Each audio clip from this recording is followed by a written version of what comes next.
biasa, Tuhan baik sudah sertai kita sampai hari ini. Kita ada di bulan baru 1 September 2024. Kita bersyukur karena itu bukan oleh kuat dan gagahnya kita, tetapi karena kebaikan Tuhan. Ibu Bapak Saudara yang dikasihi dan yang diberkati Tuhan, ketika saya mencari di internet, pencarian Google, saya cari manusia paling terkuat di dunia. Saya cari manusia paling pintar di dunia. Ada beberapa nama. Untuk yang terkuat itu salah satunya adalah pemenang terbanyak kontes manusia terkuat. Jadi rupanya dalam sejarah ini dilakukan kontes manusia terkuat.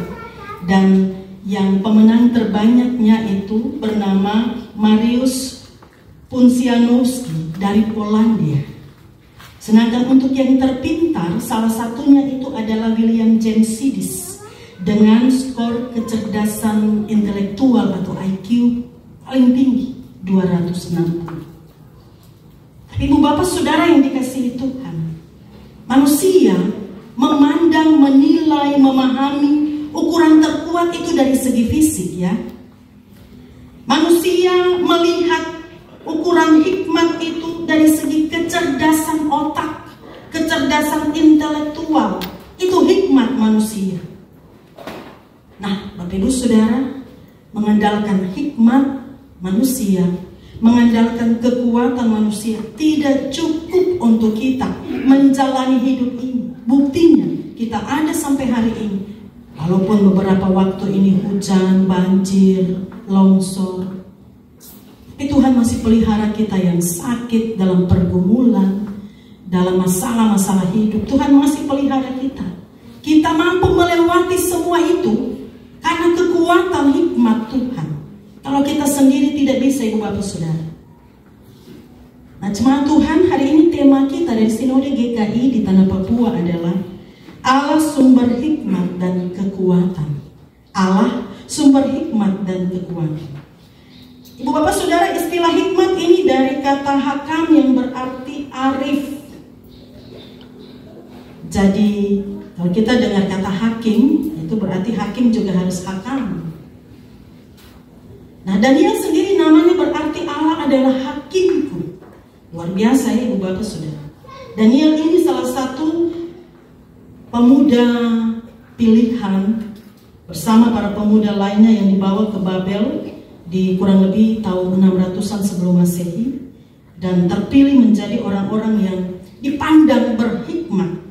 Tapi hikmat yang berbeda dengan hikmat yang dipunyai oleh orang-orang yang ada di Babel. Padahal Babel itu, Ibu Bapak Saudara, Babilonia itu pusat kebudayaan, pusat ilmu pengetahuan, kerajaan adidaya di masa itu. Yang paling hebat, yang paling top itu sudah. Tetapi Daniel dan teman-temannya, 3 orang yang kita kenal, Sadrak, Mesak, Abednego, mereka menjadi orang-orang yang berhikmat berbeda. Karena hikmatnya dikaruniakan Allah bagi mereka. Hikmat yang bersumber dari Allah, kekuatan yang bersumber dari Allah. Nah, Ibu Bapak Saudara yang dikasihi Tuhan, dalam teks bacaan kita, pasal pembacaan kita yang cukup panjang tadi, ketika Daniel dan semua orang bijaksana sedang terancam nyawanya dilenyapkan, orang-orang yang berhikmat di Babel itu disebutkan di dalam teks kita. Ada ahli ilmu gaib, tukang jampi, ahli sihir, para kasdim. Nah, para kasdim ini adalah orang-orang yang berasal dari selatan Babilonia. Ini sebenarnya asal daerah mereka. Sama seperti dong bilang, yang paling top itu dalam soal kuasa-kuasa tertentu ada di kampung ini atau orang ini atau seperti itu misalnya, di gunung ini dan sebagainya. Jadi dong semua yang hebat-hebat itu sekumpul, segabung jurus. Tapi Ibu Bapak Saudara, mereka tidak dapat menceritakan, menjelaskan, memberi makna mimpi Nebukadnezar. Nebukadnezar ini gelisah, tertenang, terganggu sekali dengan mimpi itu. Karena itu Nebukadnezar kasih keluar pernyataan kalau dong tidak bisa artikan berarti mati sudah itu. Rumah-rumah dirobohkan menjadi puing-puing. Tapi kalau dapat artikan mimpinya, maka akan beroleh hadiah, penghormatan, dan kemuliaan. Rupanya karena orang-orang pintar di Babel itu tidak dapat menceritakan dan menjelaskan makna dari mimpi raja itu, maka Raja Nebukadnezar mengeluarkan titah semua orang bijaksana di Babel itu harus dilenyapkan. Jadi termasuk di dalamnya Daniel dan teman-temannya. Ibu bapak saudara, Daniel kemudian meminta untuk menghadap raja sesudah ia bertanya kepada Ariok yang eksekutor apa yang menjadi titah raja. Daniel minta waktu untuk menafsirkan apa yang Daniel lakukan. Ibu bapak saudara, bersama dengan ketiga temannya itu mereka berdoa memohon kemurahan dalam Alkitab terjemahan baru 1. Yang tadi saya baca adalah TB2 ya, TB edisi 2. Dalam terjemahan baru 1 itu memohon kasih sayang Tuhan. Dan apa yang terjadi? Permohonan itu dikabulkan Tuhan. Daniel bisa menyingkapkan mimpi dari Nebukadnezar. Karena itu Daniel memuji dan memuliakan Allah. Dan dalam pujian Daniel kepada Allah itu, Daniel mengakui Allah sebagai sumber hikmat dan kekuatan. Bahwa Allah yang pegang kendali segala sesuatu di dunia ini. Allah menyingkapkan semua yang tersembunyi. Dan Allah juga mengaruniakan hikmat bagi yang memohon hikmat darinya. Kemudian dengan penuh hikmat dari Allah itu Daniel menjelaskan tentang mimpi raja. Tapi Daniel juga bersaksi tentang siapa Allah ketika menjelaskan tentang mimpi raja itu. Daniel menjelaskan bahwa Allah yang di sorga itu Allah yang menyingkapkan rahasia, yang memberi hikmat kepada Daniel. Daniel tidak lebih berhikmat dari yang lain, hanya karena ia bisa menyampaikan itu, karena semuanya berasal dari Allah. Daniel menyampaikan tentang Tuhan yang berkuasa dan menyatakan kemurahan. Dan kemudian Daniel menjelaskan tentang arti mimpi, mengenai kerajaan yang nanti kemudian dan kemudian, apa yang akan terjadi bagi Babel, kerajaan-kerajaan baru yang muncul. Tetapi ada kerajaan yang tak terkalahkan, yang tidak akan hancur selama-lamanya. Dan apa yang Daniel sampaikan itu sesuai.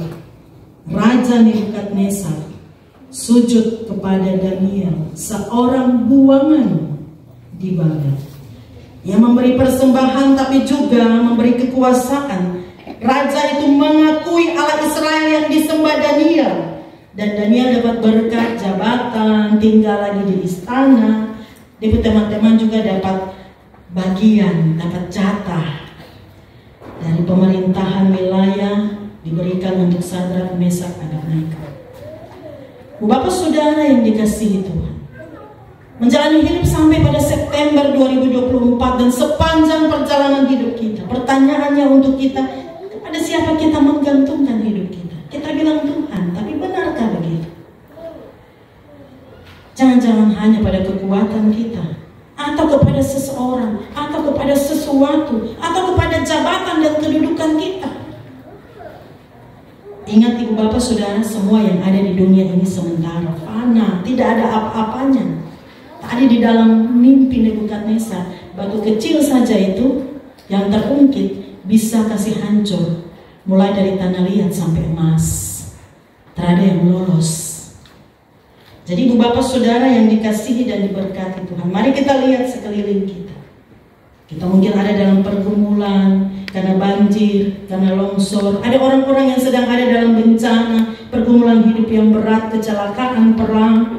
Kita menyadari hidup ini rapuh. Tetapi mari kita datang untuk Tuhan. Andalkan Tuhan dalam hikmat dan kekuatannya, supaya ketika kita mengalami hal-hal yang tidak kita inginkan di dalam hidup kita, dengan kekuatan, dengan hikmat Tuhan, kita dapat melewatinya. Seperti Daniel dalam ancaman, tetapi hikmat Tuhan menuntunnya. Dan karena Daniel dapat mengartikan mimpi dari raja itu, semua orang-orang bijaksana itu aman dan selamat. Bu Bapak yang dikasihi Tuhan, September ini kita ada di bulan Bina Keluarga. Mari setiap pribadi, setiap keluarga terlibat dengan sungguh-sungguh dalam kegiatan-kegiatan bulan Bina Keluarga, mesbah keluarga, kegiatan-kegiatan di arah jemaat klasis dan sinode. Mari kita bertumbuh dalam hikmat Tuhan sebagai warga jemaat melalui bulan Bina Keluarga. Jangan anggap sepele Ibu Bapak Saudara. Ingat, apa yang terjadi atas Daniel karena ia memohon kemurahan Tuhan, bukan karena kekuatannya, bukan karena kecerdasan intelektualnya. Mari percaya kuasa Allah, berdoa kepada Allah, dan hanya mengandalkan kuasa Allah. Mimpi Nebukadnezar, Bapak Ibu Saudara, menggambarkan kekuasaan, kesombongan, keangkuhan manusia bisa dihancurkan oleh kuasa Allah. Jadi mari yang kita sembah itu Allah, bukan jabatan. Itu sesuatu yang membuat kita hidup dalam perang dengan orang lain. Ini penting Ibu Bapak Saudara, kita akan memasuki pilkada di Indonesia, di Papua, di provinsi kita, di kota kita. Dan kita sembah Allah, mohon hikmatnya untuk penyelenggara pemilu kada ini. Mohon hikmat untuk kita yang memilih. Mohon hikmat untuk orang-orang yang akan dipilih. Supaya kalau semuanya berjalan dengan hikmat Tuhan, berkat yang akan diperoleh sebagaimana yang dialami oleh Daniel dan teman-teman. Allah itu Maha tahu Ibu Bapak Saudara. Ya, sumber hikmat yang dapat menyingkapkan rahasia. Jadi jangan karena sesuatu di dunia ini membuat kita mengabaikan hikmat Allah. Mari renungkan semua hal dan lihat semua hal dalam kacamata hikmat Allah, bukan hikmat manusia. Bu Bapak Saudara, kalau hidup kita berat, pergumulan kita sulit, saat orang-orang di sekitar kita juga berjuang dengan keras, percaya bahwa Tuhan akan tetap membuat kita tegar dan kuat. Meski lawan-lawan roboh, Tuhan akan tetap mengokohkan kita. Yang lain frustasi, yang dipimpin oleh hikmat akan tetap dimotivasi dalam iman dan hikmat. Ada yang patah hati sekalipun, Tuhan akan membentuk menjadi pribadi yang berbesar hati. Meski banyak menyakiti hati, Tuhan akan memberi hati yang kuat untuk mengampuni.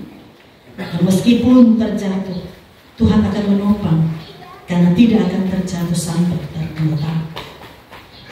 Berhidup untuk dipimpin oleh hikmatnya, andalkan Tuhan setiap langkah hidup kita, setiap pribadi, setiap keluarga, setiap proses kehidupan kita, supaya Tuhan bawa kita keluar sebagai pemenang. Tuhan berkati kita dengan firman-Nya saat ini. Amin.